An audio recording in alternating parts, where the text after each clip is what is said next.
মথুরা, বৃন্দাবন।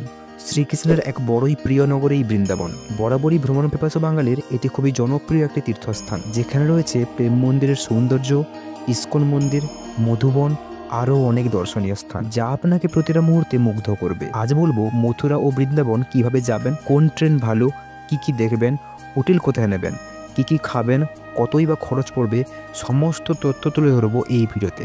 তাই স্কিপ না করে পুরোটা দেখুন। চ্যানেল নতুন হলে চ্যানেলটি অবশ্যই সাবস্ক্রাইব করে পাশে থাকুন। চলুন শুরু করা যাক। দেখুন, কলকাতা থেকে মথুরা যাওয়ার বেশ অনেকগুলি ট্রেন রয়েছে। তার মধ্যে বেস্ট দুটি ট্রেনের কথা বলবো, যা মথুরা যাওয়ার জন্য বেশ ভালো। প্রথমে আসি 12319 গোয়ালিয়র এক্সপ্রেস, যা প্রতি সপ্তাহে বুধবার দিন কলকাতা স্টেশন থেকে দুপুর 1:10 ছেড়ে যায় এবং মথুরা পৌঁছায় পরদিন সকাল 9:10। এই ট্রেনের স্লিপার কোচ রয়েছে 8টি, যার ভাড়া 615 টাকা। থার্ড এসি রয়েছে 6টি, যার ভাড়া 1610 টাকা। সেকেন্ড এসি রয়েছে 2টি, যার ভাড়া 2305 টাকা। ফার্স্ট এসি রয়েছে 1টি, যার ভাড়া 3910 টাকা। ট্রেনটি যাত্রাপথে মোট 12টি স্টেশনে দাঁড়ায়। মথুরা যাওয়ার জন্য এটি একটি বেশ ভালো ট্রেন। এরপর আসি 13167 আগ্রা ক্যান্টনমেন্ট উইকলি এক্সপ্রেস, যা প্রতি সপ্তাহে বৃহস্পতিবার কলকাতা স্টেশন থেকে দুপুর 12:10 ছেড়ে যায় এবং মথুরা পৌঁছায় পরদিন দুপুর 2:35। ট্রেনটিতে স্লিপার কোচ রয়েছে 9টি, যার ভাড়া 600 টাকা। থার্ড এসি রয়েছে 5টি, যার ভাড়া 1600 টাকা। সেকেন্ড এসি রয়েছে 1টি, যার ভাড়া 2315 টাকা।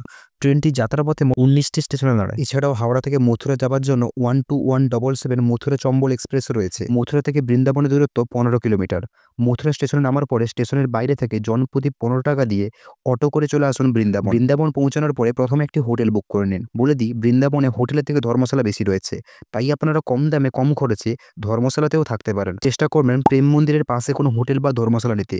এক্ষেত্রে আপনাদের ঘুরতে খুব একটা অসুবিধা হবে না। বৃন্দাবনে প্রথমে আপনি চলে যান বাঁকে বিহারীজির মন্দির এবং ওনার দর্শন করে তারপরে চলে যান 100 মিটার দূরে অবস্থিত রাধাবল্লভজির মন্দির। রাধাবল্লভজি দর্শন করার পরে ই রিক্সা করে চলে আসুন নিধিবন।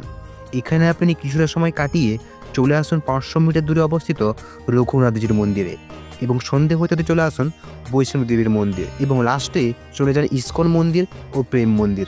রাতে প্রেম মন্দিরকে দেখতে অসাধারণ লাগে। পরদিন সকাল আবারও চলে আসুন একবার প্রেম মন্দির, কারণ প্রেম মন্দিরকে সকাল ও রাত্রে দুই সময় দেখতে অসাধারণ লাগে। ভিডিওটি ভালো লাগলে লাইক ও সাবস্ক্রাইব করে পাশে থাকবেন।